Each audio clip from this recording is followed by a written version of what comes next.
সংবাদ প্রতিদিন ডিজিটাল এবং আমি পৌঁছে গেছি আরেকটি মণ্ডপের প্রস্তুতি আপনাদেরকে দেখানোর জন্য। আচ্ছা, জিনিস এবং সম্পর্ক পুরনো হলে তাদের মূল্য না আমাদের কাছে ভীষণ কমে যায়। কেন এতগুলো ভারী ভারী কথা বলছি বলুন তো? কারণ খিদিরপুর 25 পল্লীর মণ্ডপের বিষয় ভাবনা এই বছর সেরকমই কিছু। তাহলে দেখি ওনাদের প্রস্তুতি কেমন চলছে। আসুন।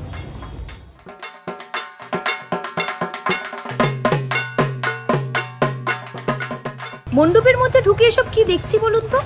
চারিদিকে সমস্ত এমন এমন জিনিস, যে জিনিসগুলো আমরা সচরাচর ব্যবহার করি না, পুরনো হয়ে যাওয়ার পরে ফেলে দিই। যেমন কম্পিউটারের মাউস, পুরনো চাকা, এমনকি চুলের ক্লিপ, টিন, মানে কী সব দেখছি বুঝতে পারছি না। আচ্ছা, আমি সত্যি খুব কনফিউজড হয়ে গেছি যে এবছর খিদিরপুর 25 পল্লীর মণ্ডপটা সেজে উঠছে, তাদের বিষয় ভাবনাটা কি নিয়ে, মানে কি করতে চাইছেন ওনারা। আচ্ছা, এই এত পুরনো জিনিস শিল্পী কোথায় থেকে আনলো বলুন তো?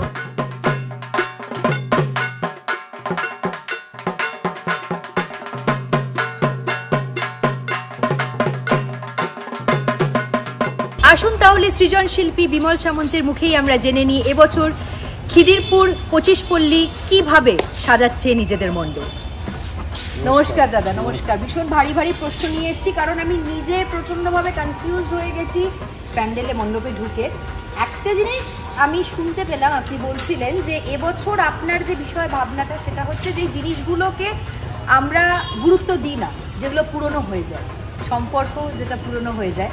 আপনি চাইছেন, মানে আলগা আলগা শুনলাম তো, আপনি কিছু বিষয় ভাবনাটা সেই দিকে নিয়েই এগোচ্ছেন। তো সংবাদ প্রতিদিন ডিজিটালের দর্শক এবং আমি ভীষণভাবে ইন্টারেস্টেড জানতে যে চারিদিকে এত ফেলানি জিনিস, এগুলো দিয়ে কি হচ্ছে তো? হ্যাঁ, অ্যাকচুয়ালি কি, এটাতে একটা রূপক উপস্থাপনা। যেহেতু দেখুন, মণ্ডপ তৈরি করতে গেলে তো একটা মেটেরিয়াল লাগে। তো আমি সাধারণত যে সমস্ত মেটেরিয়ালগুলো এখানে ব্যবহার করছি সেগুলো অকেজো বলা যায়। কিন্তু এর থেকে যেটা বার্তা দেওয়ার কথা আমার, বা যে দিতে চাইছি আর কি, যে সত্যি যে সব কিছু অকেজো, সেরকম সম্পর্ক তো অনেক পুরনো হয়ে যায়, সেগুলো কি সত্যি ভোলা যায়? তাকে আরেকটু পরিচর্যা করলে, আরেকটু যদি তাকে ঠিকঠাক করে যত্ন করা যায়, তাহলে সেটা যেমন সুন্দর একটা সম্পর্ক তৈরি হয়, তার থেকে একটা মাধুর্য পাওয়া যায়। সেরকম এই মণ্ডপে ব্যবহৃত সমস্ত জিনিসপত্র, যে সমস্ত জিনিসপত্রগুলো আমরা দৈনন্দিন জীবনে ফেলে দিই একদম, আরও অনেক ইন্টারেস্টিং জিনিস আছে যেগুলো এখন হয়তো এই পরিসরে বলা যাচ্ছে না, সেটা দর্শকদের জন্য মণ্ডপের গায়ে সাসপেন্স থাকুক। কিন্তু এটার থেকে যেটা বার্তা, আমার সব থেকে বড় যেটা মানে উদ্দেশ্য আর কি, যে আমরা যেমন দুর্গাপুজোতে আনন্দ করি, উৎসবকে উপভোগ করি, সেরকম আমার মনে হয় সমস্ত সম্পর্ককে যত্ন করা উচিত। এবং সেটা এই মণ্ডপের প্রতি পরতে পরতে বোঝা যাবে যে এই অকেজো জিনিসগুলো কত যত্ন করে কীভাবে এখানে মানুষকে আনন্দ দিচ্ছে। এবং আমি আপনাকে একটা খুবই ভারী প্রশ্ন করতে চলেছি, আপনি এই জিনিসগুলো আনলেন কোথায় থেকে, পেলেন কোথায় থেকে? এটার সূত্রপাত একদম আমার নিজের ঘর থেকে। কেন সমস্ত ফেলে দিতে গেলে কিছু যেন মায়া লাগে, গায়ে লাগে। তারপর যেটা সহযোগিতা করলে, এই পাড়াতে এসে যখন এদেরকে নাম দেওয়া হলো, এই থিমটার নাম দেওয়া হয়েছে পরিচারণ। এসো আবার নতুন করে দেখি, এখানে পরিচারণ মানে পরিচর্যা করা বা যত্ন করা। তো আমি যখন এই পাড়াতে এসে যখন যে প্রস্তাব রাখলাম, তখন আমি প্রথমে শর্ত দিলাম যে আমি র মেটেরিয়াল খুব একটা বাজার থেকে কিনতে পারবো না, কারণ এগুলো আমার জোগাড় করতে হবে। সুতরাং আমি চাইছি যে পাড়ায় প্রত্যেকের বাড়িতে যেন এই খবরটা যায় যে এই মেটেরিয়াল দিয়ে যার যা আছে, যেভাবে খুশি সেটা যেন একটা আমাকে দিয়ে যায়, সেখান থেকে আমি শুটিং করবো। আচ্ছা, প্রত্যেকটা কমিটির তো একটা নির্দিষ্ট বাজেট, কারোর কম কারোর বেশি। তো সেক্ষেত্রে কি আপনাদের এই ক্রিয়েটিভ মাইন্ডটার ওপরে কি একটু তার প্রভাব পড়ে? মানে বেশি বাজেট হলে কি বেশি এফর্ট, কম বাজেট হলে কি সেখানে একটু অ্যাডজাস্ট করতে হয়? না, আমার ক্ষেত্রে সেটা হয় না। তার কারণ হচ্ছে সাধারণত আপনারা যারা আমার পুরোনো কাজ দেখেছেন, দেখতে পাবেন সমস্ত র মেটেরিয়ালগুলো খুব কম দামে হয়। যেমন এইগুলো এবারে তো পয়সাই লাগছে না বলতে গেলে। সেটা কি বাজেটের উপরে নির্ভর করে আপনার বিষয় ভাবনা? না, কিন্তু যদি বাজেট কম থাকে অথচ মনে হয় যে একটা ভালো মেটেরিয়াল কেনার দরকার আছে, তখন পরিসরটা কমে যায়, অর্থাৎ প্যান্ডেলের সাইজটা একটু কমে যায়। বা আমি প্রত্যেকটা জায়গা যেভাবে রিচ করতে পারতাম একটু বাজেট থাকলে, সেই জায়গাটা পারি না। কিন্তু চিন্তা ভাবনায় কোনো কম্প্রোমাইজ করা যায় না। এত জিনিস দিয়ে আপনি মণ্ডপ সাজাচ্ছেন, এটা আপনার বিষয় ভাবনা। যদি আপনি প্রতিমা নিয়ে কিছু বলেন, প্রতিমাতে আলাদা কোনো আকর্ষণ থাকছে? না, প্রতিমাতে সাধারণত আমি খুব একটা এক্সপেরিমেন্ট করি না, এটা আমার প্যান্ডেলে সবাই জানে। খুব একটা সুখের কথা বলি, সেটা হচ্ছে যে এবছরের প্রতিমাটা বানাচ্ছি আমি, যেটা প্রথমবার বলা যায় একরকম।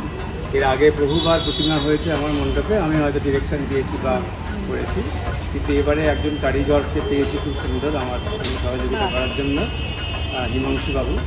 তাকে নিয়ে আমি নিজে দায়িত্ব নিয়ে মণ্ডপেই মধ্যেই প্রতিমাটা এবারে বানাচ্ছি। তো আমার প্রতিমা যেভাবে হয়, একটা মা এবং মেয়ের পুরো সংমিশ্রণ থাকে, যে মাকে মা হিসেবে দেখতে পারে তো দেখতে পারে, মেয়ে হিসেবে দেখা যায়, সেরকম খুব সুন্দর একটা হবে। এক চালার থেকে একটু ভেঙে একটু বেরোবে, কিন্তু সে যেন একটা মাতৃমূর্তি এবং দেবী মূর্তি হয় এবং খুব ঘরোয়াও হয়, সব কটা মিলেমিশে থাকবে। এই প্রতিমার সাজ বানাচ্ছি আমরা নিজেরা। প্রতিমার সাজে একটা ফেলে দেওয়া জিনিস আছে। আচ্ছা, সেটা খুঁজে বার করতে হবে? না, বার করতে হবে না, এসে দেখে বুঝতে পারবে যে হ্যাঁ ওটাও, কিন্তু সেটা আমি এখন রিভিল করছি না। আচ্ছা, বেশ। এইরকম প্রতি পরতে পরতেই এখানে মজা আছে এবং আনন্দ আছে, সঙ্গে ভাবনার জিনিস আছে। আমার ধারণা আমরা খুব সহজে জিনিসকে পুরনো বলে দিই, কিন্তু সেটা একটু বলা যায় না। এত সহজে জিনিসকে পুরনো বলা যায় না, সম্পর্ককেও বলা যায় না। অসংখ্য ধন্যবাদ দাদা আপনার সময় দেওয়ার জন্য। আরেকবার আসবেন নিশ্চয়ই নিশ্চয়ই, সপরিবারে ফ্যামিলি নিয়ে, বাড়ির লোক নিশ্চয়ই নিশ্চয়ই।